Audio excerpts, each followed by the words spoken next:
Bismillahirrahmanirrahim. Assalamualaikum warahmatullahi wabarakatuh. Baik, rekan-rekan sekalian, insya Allah pada kesempatan hari ini kita akan melanjutkan kembali pembahasan dari mata kuliah pemrograman komputer, di mana alhamdulillah pada pertemuan sebelumnya kita sudah sama-sama mempelajari bahwa untuk membuat suatu program kita harus menyelesaikan langkah-langkah yang telah ditetapkan, di mana langkah pertama adalah kita harus membuat suatu perumusan masalah. Lalu berikutnya dari perumusan masalah ini kita lanjutkan untuk membuat suatu algoritma. Jadi seperti kita menyederhanakan perumusan masalah itu sendiri. Kemudian dari algoritma kita buat suatu diagram alir yang akan memudahkan kita untuk mengetahui kemana atau tahapan-tahapan apa yang harus dilewati oleh suatu program. Baru dari sini kita masuk ke langkah terakhir, yaitu adalah pengkodean program. Nah, untuk memahami pengkodean program ini, kita harus mengenal terlebih dahulu mengenai dasar-dasar pemrograman itu sendiri. Nah, di sini ada 3 materi inti yang insya Allah akan saya sampaikan. Pertama adalah tentang pola penyusunan program, lalu bagian-bagian struktur program, lalu yang ketiga adalah contoh kasus dari pengkodean program. Baik, yang pertama kita akan bahas tentang pola penyusunan program. Di sini yang perlu kita pahami adalah suatu program kadang bisa kita buat menjadi adanya suatu program utama dan juga ada sub program, ya. Jadi kalau untuk program sederhana, untuk program sederhana biasanya dapat kita buat hanya satu program saja, ya, ini untuk kondisi yang sederhana. Tetapi untuk suatu program yang cukup kompleks atau cukup banyak input dan outputnya, biasanya dibuat menjadi adanya program utama dan juga ada sub program, ya. Coba ini kita buat kalau kondisinya adalah kompleks. Nah, maksudnya apa? Ada program utama dan juga ada sub program. Jadi secara umum suatu program utama dia terdiri dari beberapa sub program, ya. Ada sub program 1, ada sub program 2, dan ada sub program 3, di mana dari seluruh sub program ini dia akan saling berhubungan terhadap suatu program utamanya, ya. Itu kalau untuk kondisi yang kompleks. Tapi sekarang kita akan membahas untuk kondisi yang sederhana dulu, ya. Baik, di sini mengenai bagian-bagian struktur program. Jadi untuk di pertemuan ke-9 ini kita hanya baru membahas dari poin pertama sampai poin ke-6, ya. Apa itu subprogram, apa itu komentar, deklarasi, variabel, shortcode, dan juga input dan juga output. Untuk yang poin 7 dan 8 insya Allah akan kita bahas di pertemuan berikutnya. Baik, pertama mengenai nama program atau program statement. Untuk pengertian bisa dibaca ya, lebih lengkap. Jadi intinya nama program ini sama seperti kita ketika membuat suatu program, baik di program AutoCAD, kelahiran sipil, atau di Word atau Excel, pasti memiliki nama program. Sama halnya dengan program Fortran itu sendiri, ya, dia memiliki nama program. Di sini untuk file atau nama extensionnya, formatnya adalah menggunakan .for dan juga .f. Jadi misalkan kita membuat nama filenya latihan 1, jadi bisa kita tambahkan .for atau .f, atau otomatis bisa kita inputkan. Ya, itu untuk nama program. Lalu di sini beberapa langkah-langkah dalam pembuatan suatu program dan menyimpan program yang telah dibuat sebelumnya. Yaitu pertama adalah kita buat file new, file lagi, fix format Fortran, lalu open. Ini ya, pertama pilih file dulu, lalu new, lalu pilih file, pilih fix format Fortran file, lalu open. Lalu akan muncul tampilan blank ya. Di sini nggak muncul, nanti kita coba. Lalu kita pilih file lagi, save as, lalu ketik namanya, lalu save. Coba biar bisa lebih jelas, kita coba bersama-sama. Caranya kita buka dulu program Fortran-nya ya, start, lalu kita cari sebentar ini ya, FTN95, pilih yang Plato.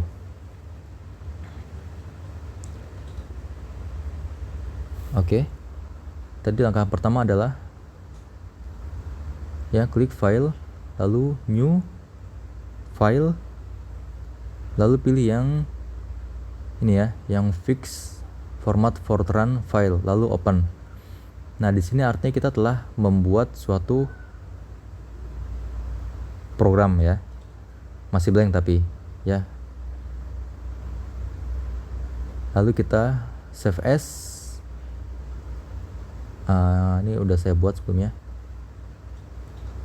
Ya, pilih atau bisa diketik aja latihan 1. Ya. Bisa langsung diketik .for atau tidak diketik pun nggak masalah, dia akan otomatis men-save dengan format atau extension yang telah ditentukan. Lalu save ya. Jadi kita sudah selesai membuat file Fortran dan juga membuat input nama program pada Fortran. Kita lanjutkan.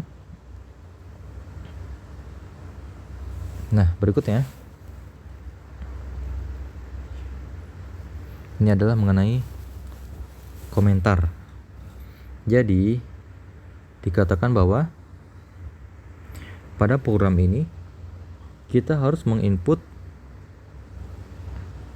beberapa keterangan untuk memudahkan kita untuk membuat suatu program. Di sini ada C, program menghitung luas persegi panjang, C, input, C, proses, C, hasil. Nah, intinya kalau yang di depannya itu ada tanda C, ini maksudnya adalah untuk membuat komentar. Ya. Tujuannya apa? Untuk memudahkan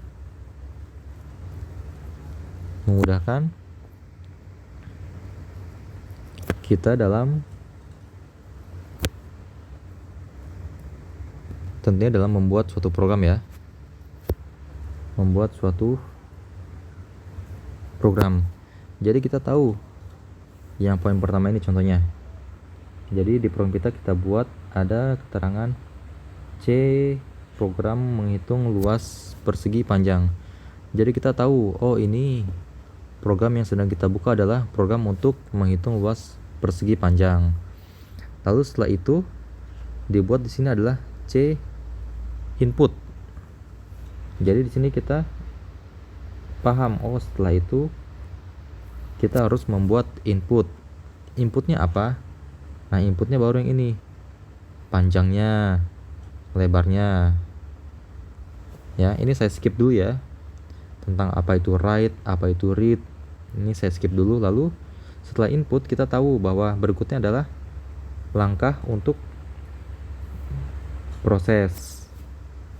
Lalu adalah hasil. Jadi artinya untuk komentar ini sebanyak apapun dibuat pada suatu program, dia tidak akan dieksekusi. Maksudnya apa? Dengan membuat atau tidak dibuat komentar ini, dia tidak akan berpengaruh ke programnya, ya. Artinya, misalkan nggak mau kita buat C ini, ya, nggak masalah kok, asal kita tahu bahwa yang write ini, ya. Jadi ceritanya gini ya, kita bisa aja nggak mau buat komentar ini asal kita tahu bahwa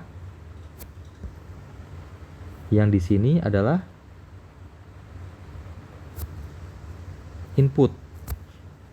Lalu yang ini adalah proses dan yang ini adalah hasil. Nggak apa-apa selama kita masih ingat, oh ini adalah inputnya yang ini adalah proses, ini adalah hasil, nggak masalah. Tapi kalau misalkan kita inputnya itu ada 100 input, ya, terkadang kita akan sering melakukan kesalahan. Jadi sebaiknya untuk memudahkan pekerjaan kita buat saja keterangan di atasnya, komentar, ya, seperti ini. Jadi itu adalah gambaran mengenai apa itu fungsi dari komentar. Untuk pengertian secara teoritis bisa dibaca ya. Lalu berikutnya adalah untuk tipe deklarasi atau bentuk deklarasi. Artinya apa? Di sini keyword yang bisa kita ambil adalah kita membutuhkan suatu perintah, ya. Membutuhkan suatu perintah untuk menerjemahkan program yang telah kita buat, ya. Keywordnya menerjemahkan. Jadi di sini ada beberapa tipe deklarasi, ya. Yaitu pertama adalah ada compile, lalu build, lalu baru execute atau running, ya. Jadi intinya seperti ini. Setelah kita buat suatu program, ya, ketika selesai membuat suatu program, lalu langkah berikutnya adalah kita cek dulu. Pertama kita klik ya, klik compile. Langkahnya kan tinggal build lalu compile. Setelah itu compile ini dia akan memeriksa apakah ada error atau tidak ada error, ya. Kalau tidak ada error, bisa kita lanjutkan ke langkah kedua adalah kita build, ya. Lalu terakhir bisa kita eksekusi atau kita run, ya. Itu adalah langkah-langkah yang harus kita lakukan, ya. Itu untuk penjelasan mengenai tipe deklarasi, ya, atau bentuk deklarasi. Lalu berikutnya tentang variabel data. Jadi ini secara singkat, jadi kita untuk memudahkan data-data yang akan kita input, proses atau akan kita hasilkan, sebaiknya kita berikan kategori terhadap data yang akan kita input, proses atau kita jadikan output. Di sini ada real, ada integer, ada karakter, ya. Jadi kalau real ini, ya, biasanya dia untuk mengakomodir angka desimal. Lalu kalau untuk integer dia untuk bilangan ya, bilangan bulat. Untuk karakter dia untuk huruf ya, atau karakter, atau saya buat di sini untuk huruf, jadi A, B, C sampai Z ya. Kita lanjut saja. Nah, di sini juga ada beberapa tipe yang lain. Ini ada menggunakan implicit ya, untuk real dan untuk integer ya. Untuk lebih jelasnya bisa kita lihat di tabel ini. Jadi ini adalah gambaran mengenai scope atau area ya, atau cakupan ya, mungkin lebih tepatnya cakupan ya, cakupan bilangan yang dapat diambil oleh suatu tipe variabel data. Jadi misalkan mau kita buat dia sebagai tipenya, misalkan dia sebagai integer. Jadi karena tadi integer adalah bilangan bulat, dia scope-nya adalah mulai dari min angka 32.767 sampai angkanya itu positif 32.767 ya. Lalu kalau untuk integer bintang 4, dia cakupannya lebih besar ya, dan seterusnya. Itu juga untuk real sama, karakter juga sama. Nanti insyaallah lebih lengkap akan kita bahas ya. Kita lanjutkan lagi di sini mengenai program sumber atau shortcode-nya. Di sini kita udah mulai masuk ke pengkodean ya. Sebentar. Jadi di sini ada maksud kolom 1 ya, ini ada kolom 1 sampai 5, kolom 6 7 sampai 72, 73 sampai 80. Ini maksudnya adalah kolom-kolom pada tampilan program Fortran kita. Coba saya tampilkan dulu sebentar ya, buka lagi program Fortran-nya di laptop atau komputernya. Jadi ini ya, ini kalau ini adalah kolom pertama 1 2 3 4 5 6 7 8 9 10. Maksudnya seperti itu ya. Jadi yang kolom 1 ini ya, bisa dilihat kolom 1 adalah dia sebagai perintah untuk posisi C ya, di sini ya. Posisi huruf C. Misalkan kita ingin membuat komentar, kita inputkan C lalu kasih jabarkan komentarnya. Maksudnya contoh seperti ini, C program perhitungan nilai UAS ya. Jadi si C ini berada di kolom pertama ya. Jadi maksudnya seperti itu. Jadi kalau kita kasih tanda, jadi C ini di kolom pertama, yang spasi ini ya, spasi dia di kolom kedua. Sorry, kurang bagus. Sebentar.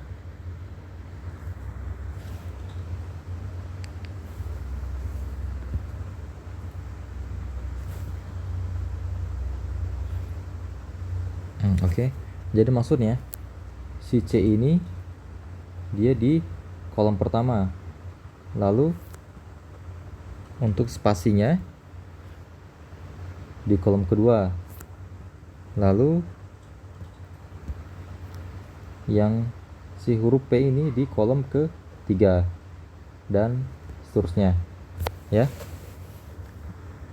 Itu adalah yang dimaksud dengan kolom-kolom. Oke, kita lanjut lagi.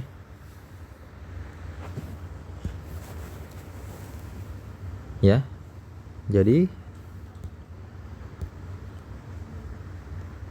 kolom 1 untuk komentar, 1-5 untuk penulisan label. Ya, nanti kita bahas. Kolom 6 untuk tanda sambung. Kolom 7 sampai 72 adalah untuk bagian utama dari suatu program, di mana kita membuat suatu perintah yang diinginkan. Kolom 73 sampai 80 itu tidak digunakan. Ya. Berikutnya, lalu ada yang namanya input dan juga output. Ya. Input dan juga output. Jadi di sini dikatakan bahwa untuk input dan juga output ini digunakan dalam membaca dan menuliskan data keluaran. Maksudnya apa? Kita bisa saja mengambil input dan mengeluarkan output dalam format selain format Fortran. Maksudnya apa? Seperti ini. Coba saya berikan gambaran ya yang agak mudah. Jadi kita membuat suatu program. Ya, di sini kita buat program pakai Fortran. Ya. Di mana program ini kita membutuhkan input. Nah, inputnya ini telah kita siapkan di suatu file format, misalkan format notepad ya, .txt ya. Ini adalah inputnya. Jadi kita mengambil input dari file dengan format txt ini, lalu diproses di program Fortran. Lalu setelah diproses akan dikeluarkan hasilnya dalam bentuk suatu output, misalkan ke format notepad lagi ya, .txt. Jadi bisa seperti itu. Bisa kita buat inputnya di luar program Fortran, lalu outputnya juga di luar program Fortran ya. Ini kalau untuk tingkat lanjut ya. Untuk pengenalan sekarang ya, untuk pengenalan sekarang, jadi untuk input dan outputnya kita pakai di Fortran saja dulu ya sementara. Jadi kita inputnya tidak perlu dibuat di txt, outputnya tidak kita keluarkan dalam format txt. Cuma semuanya kita lakukan di program Fortran saja ya. Lanjut lagi. Nah, di sini terkait dengan input dan output tersebut. Nah, di sini bisa lihat di indikator yang ini ya, yang unit spec ini adalah untuk menunjukkan kode atau nomor alat input ya, dan juga outputnya seperti itu. Lalu untuk format spek ini insya Allah akan kita bahas di pertemuan berikutnya. Tapi kalau kita ingin menggunakan cara praktis ya, untuk praktis, jadi yang unit spec ini bisa kita gunakan format bebas. Jadi ada format bebas, yaitu kita rubah saja menjadi bintang ya, bintang. Jadi nanti inputnya itu kita input saja sebagai pakai tanda bintang ya. Nanti saya jelaskan. Ini ya, karakter bintang. Itu adalah format bebas. Lalu format spek ya, menunjukkan variabelnya ya. Nanti akan kita bahas mengenai format bebas.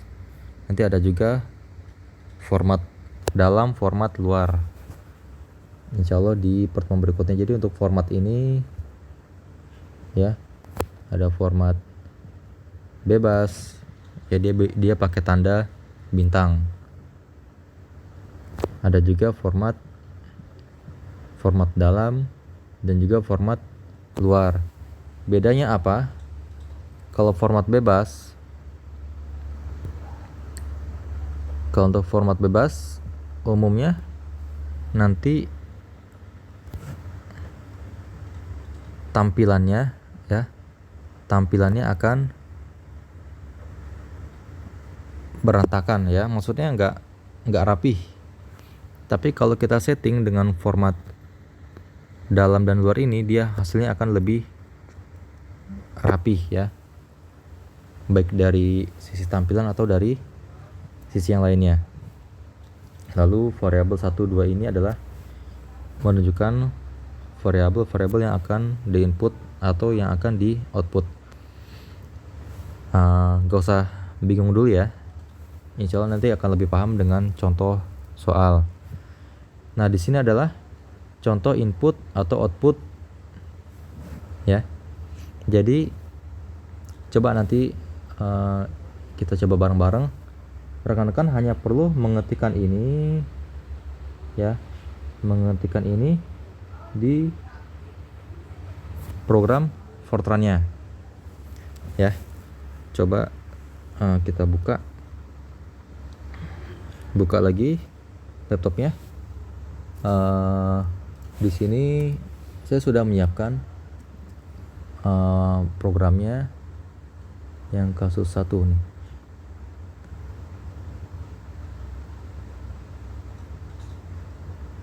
ya. Jadi saya udah membuat seperti contoh soal. Jadi ada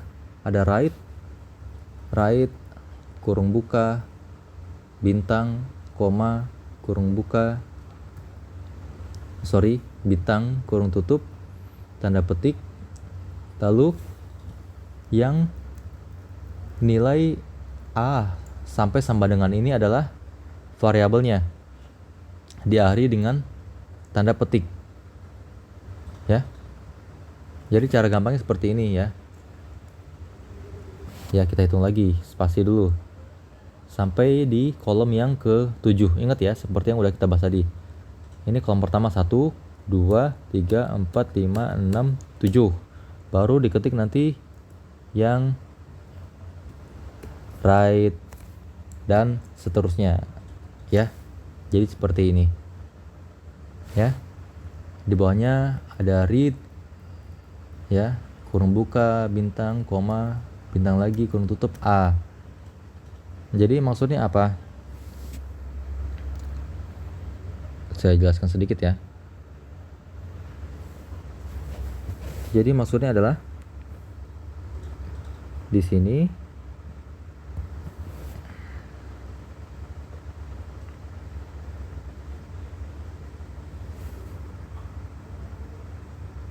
untuk yang perintahnya adalah sebagai write, yang write ini nanti dia akan muncul maksudnya akan muncul variabelnya yang mana sih? Variabelnya adalah yang di tanda petik ini. Nanti akan muncul di tampilan DOS-nya, yaitu muncul nilai A sama dengan ya. Jadi dia akan otomatis muncul nilai A sama dengan, karena inputnya adalah seperti itu. Lalu ini juga sama ya, nanti yang di write ini juga akan muncul. Nah, berbeda dengan yang read. Read ini artinya apa? Harus kita inputkan. Jadi sekarang kita diminta untuk menginputkan berapa sih nilai si A itu, ya, berapa nilai si A itu. Jadi nanti kita inputkan di sini nilai A sama dengan misalkan 6, ya. Itu untuk gambaran apa itu write, apa itu read, ya. Sehingga maksud dari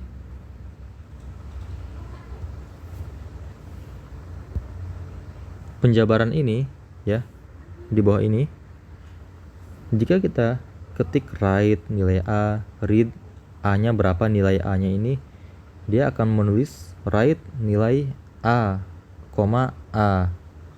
Jadi maksudnya apa? Nanti akan muncul seperti ini. Nanti akan muncul yang ini jadi seperti ini. Lalu yang read ini kita input angkanya misalkan 6. Lalu yang terakhir yang read ini akan munculnya seperti ini, ya. Kok bisa seperti itu? Karena kondisinya adalah yang nilai A ini, ya, dia sama saja dengan nilai A yang ini. Jadi nilai A ini dipindahkan menjadi yang ini. Yang A yang ini kan dia bacanya ke yang write di bawah. A ini nilainya adalah 6. Dari 6 dia akan dikeluar menjadi ini, ya. Coba ya pahami ya, alurnya seperti itu. Jadi hasilnya adalah nilai A sama dengan 6,00000. Kenapa ada muncul banyak 0? Karena kenapa banyak nolnya? Karena tidak kita setting formatnya, ya. Karena formatnya yang kita gunakan adalah format bebas yang bintang, ya, yang bintang yang ini, ya, sehingga hasilnya adalah 000 sekian komanya. Jadi kalau kita gunakan format dalam atau format luar, nanti bisa kita setting apakah mau desimal atau nanti mau bilangan bulat, ya. Itu bisa kita setting. Lalu ini ada contoh kasus, ya, pengkodaan program. Jadi di sini kita akan membuat beberapa input, ya. Inputnya adalah panjang P, lebar L, tinggi T. Prosesnya adalah V sama dengan P kali L kali T. Lalu ini kita ingin memunculkan tampilannya seperti ini, ya, biar kesannya dia agak rapih. Jadi untuk latihan nanti bisa rekan-rekan coba aja ketik ulang yang ini, ketik ulang di laptop atau komputernya, ya. Setelah diketik ulang ini, lalu rekan-rekan klik compile, cek ada error atau tidak. Di sini ada keterangan tidak error. Setelah itu lanjut lagi build, ya, complete, lalu tinggal start run atau eksekusi. Nanti akan muncul output programnya seperti ini ya. Kalau misalkan Pak, saya di langkah yang compile ini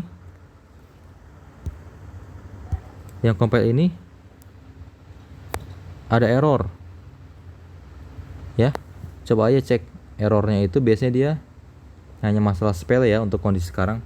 Misalkan lupa pakai tanda petik, lalu lupa pakai kurung tutup ya. Intinya hanya kesalahan-kesalahan pada penulisan, karena sekarang untuk kasusnya masih sangat sederhana ya. Jadi kalau ada error, coba dicek errornya di mana. Dia akan muncul area error bisa di tampilan ini ya. Coba sekarang saya tunjukkan ya bagaimana cara pembuatan program ini ya. Kita cek lagi, buka lagi programnya ya. Seperti biasa udah saya siapkan juga kasus yang kedua tadi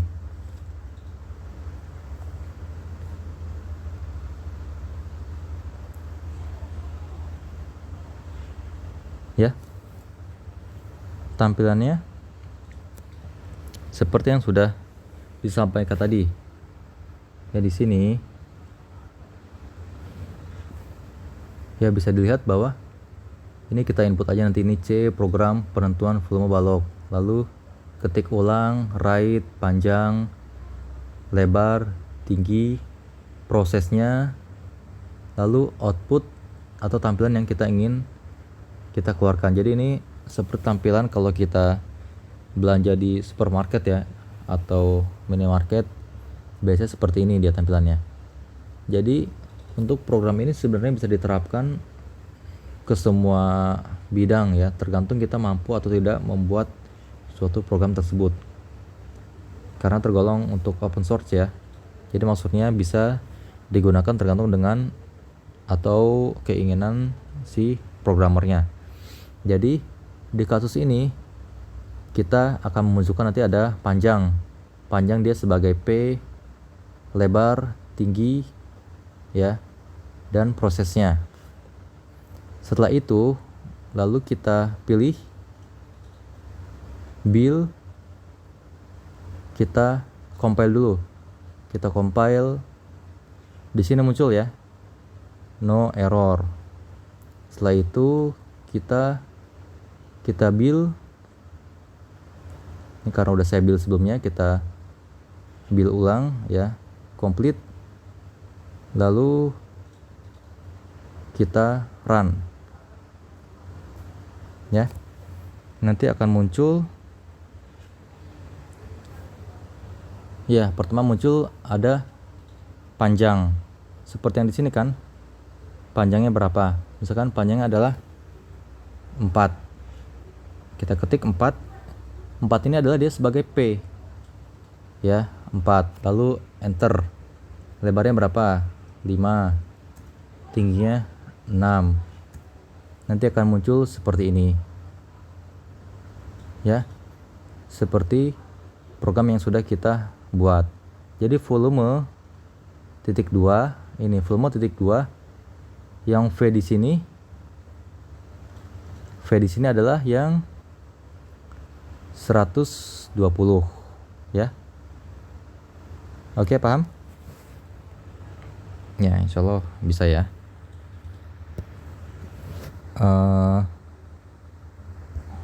Ya, alhamdulillah terakhir. Seperti biasa, sekarang udah tugas ke-8 sepertinya. Ya, baru tugas 8. Maaf. Baru tugas 8. Jadi masih ada sampai tugas 12 ya, 12 atau 13, saya lupa. Jadi tolong rekan-rekan buat suatu pengkodean program ya, menggunakan data-data pada tugas sebelumnya. Kan sebelumnya sudah dibuat perumusan masalah, algoritma sudah dibuat juga, lalu diagram alir sudah dibuat juga, Nah, sekarang yang pengkodean program ya. Pengkodean program. Yang tadi ya. Yang ini, pengkodean program itu yang ini. Ya, rekan-rekan buat. Jadi seperti biasa nanti hasil ini ya bisa diketik di Word, lalu saya ingin melihat tampilannya itu tampilan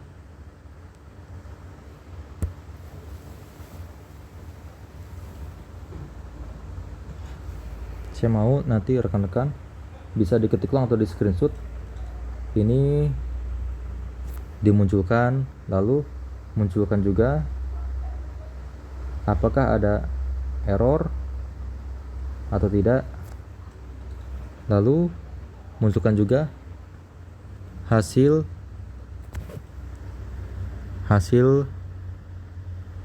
running ya. Jadi ada tiga data yang dibutuhkan. Pertama, munculkan input programnya seperti apa, cek errornya, lalu hasil runningnya. Ya paling cuma 1 lembar atau 2 lembar ya di kertas HVS. Jadi seperti biasa tugasnya dikirim ke email saya.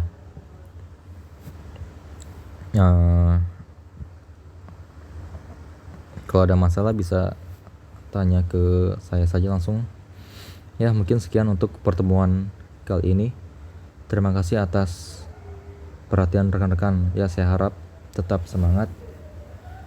Wassalamualaikum warahmatullahi wabarakatuh.